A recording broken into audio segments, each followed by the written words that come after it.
So it's minus 12 outside and it's actually not much warmer in here, so I better get rolling. So I want to riff on a little bit about investors this week because it's slush week down in Helsinki and I'll be there at a couple of side events, actually speaking at one. But in previous episodes of the Nordic Woodshed, I've been talking about some of the opportunities around generative AI and how organizations of any shape and size, regardless of their function, can actually start finding some really interesting percentage savings in time, in cost, and of course quality improvement opportunities, as well as revenue generation opportunities across all of the different functions and the different tasks. And what I was talking about before really was around how do you actually put a value on that? How do you put some kind of understanding of what those compound savings and opportunities are across the entire organization? And what I was also talking about was how the baselines are constantly shifting. So as new capabilities are emerging with what we can do with these generative AIs across the different functions, we can actually start measuring ourselves and resetting the baseline of where the organization is and where it can go in a very short space of time. But what's really on my mind, I've been talking to a lot of VCs and private equity organizations and family institutions, family offices, funds. One of the challenges that they face at the moment is really understanding what the current value or what the potential future value could also be when considering the impact of generative AI on the organization that they're maybe targeting with acquiring or buying. So the challenge here is that when many investors, they start that due diligence period, it can take a short space of time, but it also can last up to 6 to 9 months. And during that time, obviously, they have their specific tasks and activities that they go through, such as their financial due diligence and cash flow and all this kind of stuff.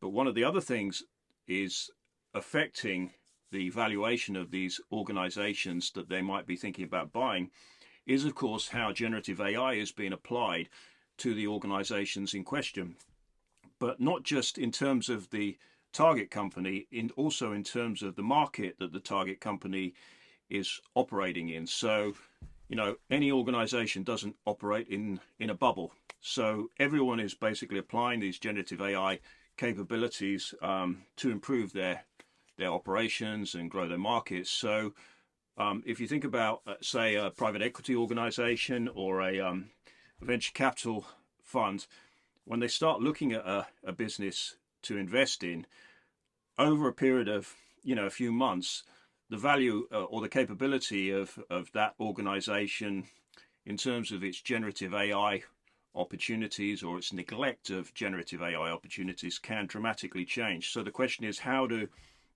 investors actually figure out whether they're buying something that's going to capitalize on this exponential curve of Gen AI, or is it going to be something that's a serious risk in terms of the investment, and that the market might have actually overtaken it, or someone else might have actually come in utilizing generative AI and actually disrupted the organization that they're looking at buying. So this is a real conundrum, a real puzzle.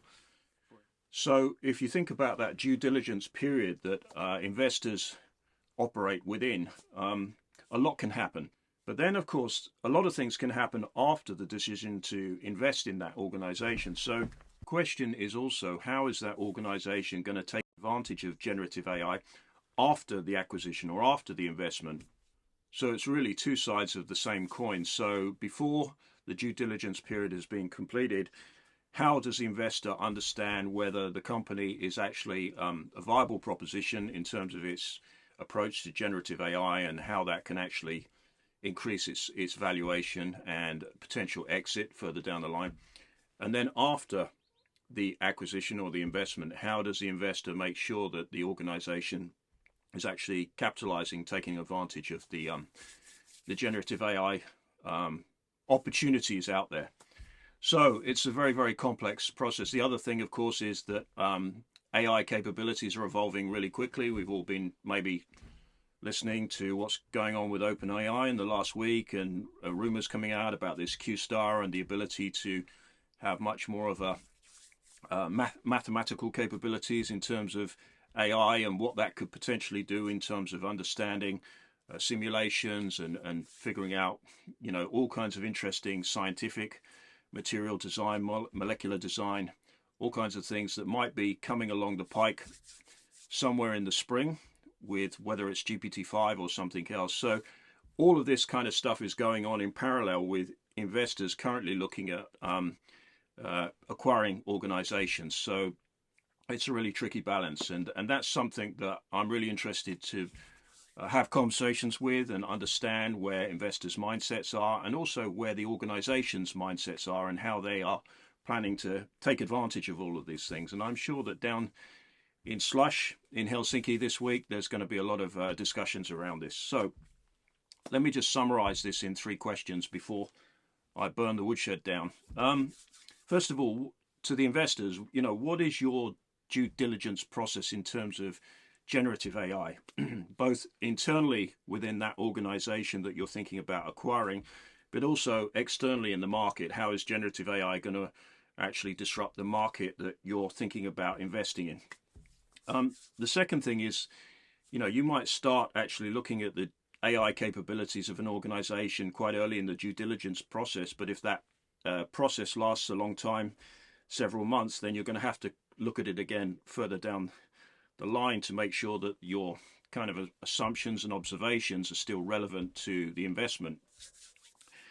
And then also, how do you make sure that the company that you've invested in is actually deploying, taking advantage of AI in order to realize the investment that you've put into it? So that's really all I want to riff on today. It's getting pretty cold, and I probably need to get out of here and get into the warm. So if you like what you hear, please like and subscribe, and I'll be back with more insights from hopefully within the Nordic Woodshed in the next week or two.